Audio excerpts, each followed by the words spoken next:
community that we're worthy of their trust. No, look over there. Amen. Super loud. Instantly. We hear a boom, we get out of there immediately. The Rookie, all new Sunday, 10/9 Central on ABC. We are right now in GMA with Oscar-nominated multi-platinum singer Haley Steinfeld. She's now the star and executive producer of the history of Dickinson. Good morning, Haley. Welcome back to GMA. Good morning. Thank you for having me. It is great to have you back. We wanted to start out with a flashback this Friday. 10 years since your breakout performance in True Grit. You scored an Oscar nomination. There you are at just 14 years old. Looking back at that a decade later, what do you remember most about that whole experience? You know, it's so funny. Sometimes I feel like it was just yesterday, and then I realized that it has, in fact, been 10 years, and it's so wild to think about everything that I learned, obviously, in the moment during that whole experience, but everything that I've taken with me into everything that I've done in my life, professionally and personally since then.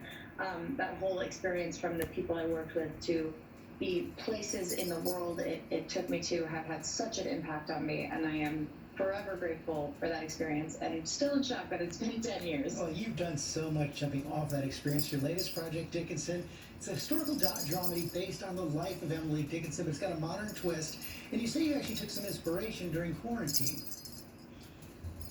So yes, if there's anybody to learn from as far as, how to stay creative in isolation, it's Emily Dickinson. And one thing I love so much about her as a young female, as a character, and as a person, from what we know, that was how she spent most of her life. And she somehow still managed to be creative and let her imagination run wild. And although she was within four walls, she kept that writing going, and she never lost it. So let's take a look at a little bit of season 2. Is this your newspaper? The paper belongs to the people. I won't tell a soul. I promise. Henry, can I ask you something? All right. If you could put your name on what you wrote, would you? I guess I would. I would.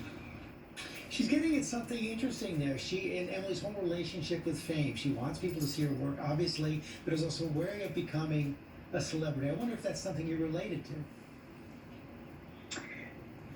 with Emily's whole relationship to fame, I've found that I definitely was able to relate to her confusion towards it and the intrigue. Less of the struggle, thankfully. Fame is never really something I have put